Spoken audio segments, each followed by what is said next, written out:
കേരളത്തിലെ കോൺഗ്രസ്സുകാർക്കിട്ട് നല്ല രീതിയിൽ ഒരു കൊട്ടു കൊടുക്കുകയും ചെയ്തു. അദ്ദേഹം പറഞ്ഞു, സമ്മേളനത്തിൽ തൻ്റെ പാർട്ടിക്കാർ പങ്കെടുക്കാത്തതിൽ അദ്ദേഹം അയ്യർ ഖേദം സോറി എന്ന് അദ്ദേഹം അവർക്ക് വേണ്ടി പറഞ്ഞു. അതായത് വി ഡി സതീശനെ വിളിച്ചിരുന്നു, വി ഡി സതീശൻ വന്നില്ല. രമേശ് ചെന്നിത്തലയെയും വിളിച്ചിരുന്നു. രമേശ് ചെന്നിത്തല പകരം എന്ത് ചെയ്തു? ഇതിൽ പങ്കെടുക്കാതിരുന്ന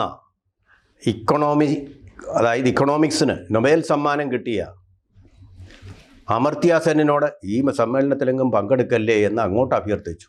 അങ്ങനെ ഒരു പാരയും കൂടെ വെച്ച രമേശ് ചെന്നിത്തല ഇവരൊക്കെ പാര വെച്ചുകൊണ്ടും വരാതിരിക്കൽ കൊണ്ടും ബഹിഷ്കരണം കൊണ്ടും ധന്യമാക്കിയ ഈ വിഷൻ 31 ആയിട്ട് ഉള്ള ഒരു സമ്മേളനങ്ങൾക്ക് ഒരു കുറവുമില്ല. CPM-ന് പബ്ലിക് റിലേഷൻസ് പരസ്യങ്ങൾക്കും ഒരു കുറവുമില്ല. അങ്ങനെ വളരെ ശക്തമായ രീതിയിൽ ഇങ്ങനെ CPM മുന്നോട്ട് കൊണ്ടുപോയി ഇരിക്കുമ്പോഴാണ് കോൺഗ്രസിൻ്റെ പാളയത്തിൽപ്പെട ദേശീയ നേതാവ് തന്നെ വന്നിട്ട് കേരളത്തിൽ പിണറായി വിജയൻ ജയിക്കുക എന്ന് പറയുക. എന്ന് പറഞ്ഞാൽ അതിൻ്റെ അർത്ഥം എന്താ? ഇവിടെ ഇങ്ങനെ ബലൂണുമായിട്ട് ഇങ്ങനെ നിരത്തിയിരിക്കുന്ന ആ ബലൂണുകളിൽ സൂചി കൊണ്ട് കുത്തി പൊട്ടിച്ചു കളയുക എന്നുള്ളൊരു പ്രക്രിയയാണ് വാസ്തവത്തിൽ ഇപ്പോൾ മണിശങ്കർ അയ്യർ നിർവഹിച്ചിരിക്കുന്നത്.